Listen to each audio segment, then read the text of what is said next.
ಬೆಳಗಾವಿಯ police commissioner ಕಚೇರಿ ಪಕ್ಕದಲ್ಲೇ ಒಂದು ಫೈರಿಂಗ್ ಆಗಿದೆ. ನಗರದ ಜಿಮ್ಖಾನಾ ಕ್ಲಬ್ನಲ್ಲಿ ಫೈರಿಂಗ್ ಮಾಡಿ ಹತ್ಯೆಗೆ ಯತ್ನಿಸಲಾಗಿದೆ. ರಮಿ ಕ್ಲಬ್ನಲ್ಲೇ ದಾಳಿ ಮಾಡಿ ದುಷ್ಕರ್ಮಿಗಳು ಓರ್ವನ ಪ್ರಾಣ ತೆಗೆಯೋದಕ್ಕೆ ಯತ್ನ ಮಾಡಿದ್ರು. ಸುರೇಶ್ ಜಾಲಗಾರನ ತಲೆಗೆ ಗನ್ನಿಂದ ಕುಕ್ಕಿದ ಬಳಿಕ ಫೈರಿಂಗ್ ಆಗಿದೆ. ಇನ್ನು ಫೈರಿಂಗ್ ಮಾಡೋ ಮುನ್ನವೇ ಅವರನ್ನ ತಳ್ಳಿ ಹೊರಗಡೆ ಓಡ್ ಹೋಗಿ ಸುರೇಶ್ ತಮ್ಮ ಪ್ರಾಣವನ್ನು ಉಳಿಸಿಕೊಂಡಿದ್ದಾರೆ. ಇನ್ನು ಹೊರಗಡೆ ಬಂದು ಮತ್ತೆ ಎರಡು ಸುತ್ತು ಗುಂಡನ್ನು ಹಾರಿಸಿದ್ದಾರೆ. ಈ ಹಿಂದೆ ಪ್ರಫುಲ್ ಅನ್ನೋರ ಮೇಲೆ ಸುರೇಶ್ ಫೈರ್ ಮಾಡಿದ್ರಂತೆ. ಈಗ ಪ್ರಫುಲ್ ಹುಡುಗರು ಸುರೇಶ್ ಮೇಲೆ ಫೈರ್ ಮಾಡಿ ಕೊಲ್ಲಲು ಯತ್ನಿಸಿರುವಂತಹ ಪ್ರಕರಣ ಇದೆ. ಶಾಕಿಂಗ್ ವಿಷಯ ಏನು ಅಂತಂದ್ರೆ, ಬೆಳಗಾವಿಯ ಪೊಲೀಸ್ ಕಮಿಷನರ್ ಕಚೇರಿಯ ಪಕ್ಕದಲ್ಲೇ ಇರುವಂತಹ ರಮಿ ಕ್ಲಬ್ನಲ್ಲಿ ನಡೆದಿರುವಂತಹ ಫೈರಿಂಗ್ ಇದು. ಅಂದರೆ ಬೆಳಗಾವಿಯಲ್ಲಿ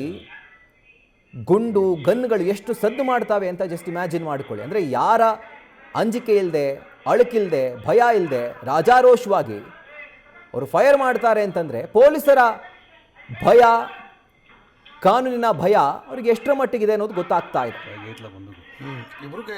ನೋಡಿ, ಕ್ಷಣಾರ್ಧದಲ್ಲೇ ನಡೆದಿರುವಂಥ ಒಂದು ಎಸ್ಕೇಪ್ ಯತ್ನ ಇದು. ಅಂದರೆ ಫೈರ್ ಮಾಡುವಂತಹ ಸಂದರ್ಭದಲ್ಲಿ ತಮ್ಮನ್ನು ಉಳಿಸ್ಕೊಳ್ಳಿಕ್ಕೆ ಕೈಯನ್ನು ತಳ್ಳಿ ಸುರೇಶ್ ಅನ್ನೋರು ಹೊರಗಡೆ ಓಡಿ ಬರ್ತಾರೆ. ಹೊರಗಡೆ ಬಂದರೂ ಕೂಡ ಬಿಡದೆ ಮತ್ತೊಮ್ಮೆ ಇವರು ಕೂಡ ಅಟ್ಟಾಡಿಸ್ಕೊಂಡು ಬಂದು 2 ಸುತ್ತು ಗುಂಡನ್ನು ಹಾರಿಸ್ತಾರೆ. ಇದ್ಯಾಕೆ ಪ್ರಫುಲ್ ಅನ್ನುವಂಥ ವ್ಯಕ್ತಿಯ ಮೇಲೆ ಯಾರು ತಮ್ಮ ಪ್ರಾಣವನ್ನು ಉಳಿಸ್ಕೊಂಡಿದ್ದಾರಲ್ಲ ಸುರೇಶ್ ಅಂತ, ಈತ ಫೈರ್ ಮಾಡಿದ್ನಂತೆ.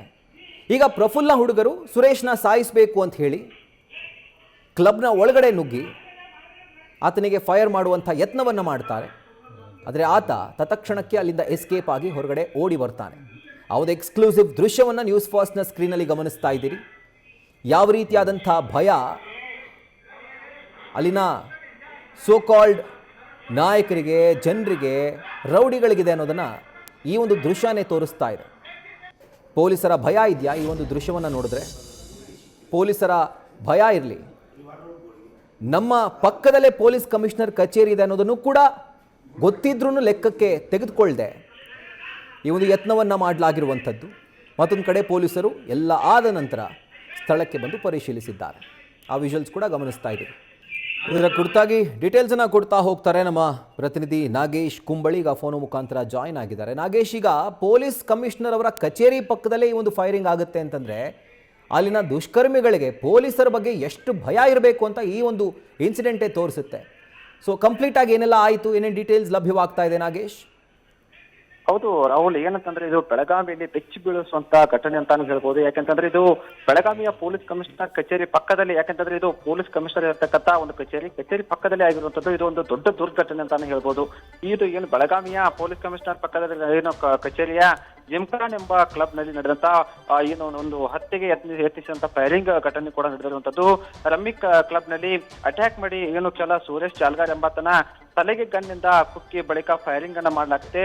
ಫೈರಿಂಗ್ ಮಾಡುವ ಮುನ್ನವೇ ಕೂಡ ಏನು ಸುರೇಶ್ ಜಾಲ್ಗಾರ್ ಇದ್ದಾನೆ, ಈತನು ತಪ್ಪಿ ಎಸ್ಕೇಪ್ ಕೂಡ ಆಗಿರ್ತಾನೆ. ಹೀಗಾಗಿ ತಕ್ಷಣ ಫೈರಿಂಗ್ ಮಾಡಿ ಹತ್ಯೆಗೆ ಯತ್ನಿಸಿದಂತಹ ದುಷ್ಕರ್ಮಿಗಳು ಸುರೇಶ್ ಪರಾರಿಯಾದ ಬಳಿಕ ಹೊರ ಓಡಿ ಬಂದು ಮತ್ತೆ 2 ಸುತ್ತು ಗಾಳಿಯಲ್ಲಿ ಗುಂಡು ಹಾರಿಸಿ ಏನು ಆರೋಪಿಗಳಿದ್ದಾರೆ ಅವರು ಪರಾರಿ ಕೂಡ ಆಗಿರುವಂತದ್ದು. ಒಟ್ಟು 5 ಜನರಿಂದ ಜಿಮ್ಖಾನ್ ಕ್ಲಬ್ಗೆ ಎಂಟ್ರಿಯನ್ನು ಕೊಟ್ಟಿರ್ತಾರೆ. ಇಬ್ಬರು ಹೊರ ನಿಂತರೆ 3 ಜನ ಒಳಗೆ ಬಂದು ಹತ್ಯೆಗೆ ಯತ್ನಿಸುತ್ತಾರೆ. ಆದ್ರೆ ರಮ್ಮಿ ಆಡ್ತಿದ್ದಂತಹ ಸುರೇಶ್ ಮೇಲೆ ಫೈರಿಂಗ್ ಮಾಡಿ ಹತ್ಯೆಗೆ ಯತ್ನಿಸುತ್ತಿರುವ ಹಿನ್ನೆಲೆಯಲ್ಲಿ ಸ್ಥಳಕ್ಕೆ ಈಗಾಗಲೇ ಕೂಡ ಪೊಲೀಸ್ ಕಮಿಷನರ್ ಆಗಿರುವಂತಹ ಭೂಷಣ್ ಬೋರ್ಸೆ ಅವರು ಕೂಡ ಭೇಟಿ ನೀಡಿ ಪರಿಶೀಲನೆ ಕೂಡ ನಡೆಸಿರುವಂತದ್ದು. ಈಗಾಗಲೇ ಇಲ್ಲಿ ಏನು ಘಟನೆ ಬಗ್ಗೆ ಮಾಹಿತಿಯನ್ನು ಕೂಡ ಪೊಲೀಸ್ ಕಮಿಷನರ್ ಮಾಹಿತಿ ಕೂಡ ತೆಗೆದುಕೊಳ್ಳುತ್ತಿದ್ದು, ಪೊಲೀಸರು ಬರ್ತಿದ್ದಂತೆ ಅಲ್ಲಿ ಇರ್ತಕ್ಕಂಥ ಆರೋಪಿಗಳು ಹಾಗೂ ದುಷ್ಕರ್ಮಿಗಳು ಓಡಿ ಹೋಗಿರುವಂತದ್ದು. ಹೀಗಾಗಿ ಏನು ಸುರೇಶ್ ಜಾಲ್ಗಾರ್ ಕೂಡ ಓಡಿ ಹೋಗಿರುವಂತಹ ಮಾಹಿತಿ ಕೂಡ ಲಭ್ಯವಾಗಿರುವಂತಹ. ಒಟ್ಟಾರೆಯಾಗಿ ಪ್ರಫುಲ್ ಪಾಟೀಲ್ ಎಂಬಾತನ ಮೇಲೆ ಈ ಹಿಂದೆ ಸುರೇಶ್ ಜಾಲ್ಗಾರ್ ಫೈರಿಂಗ್ ಮಾಡಿರ್ತಾನೆ.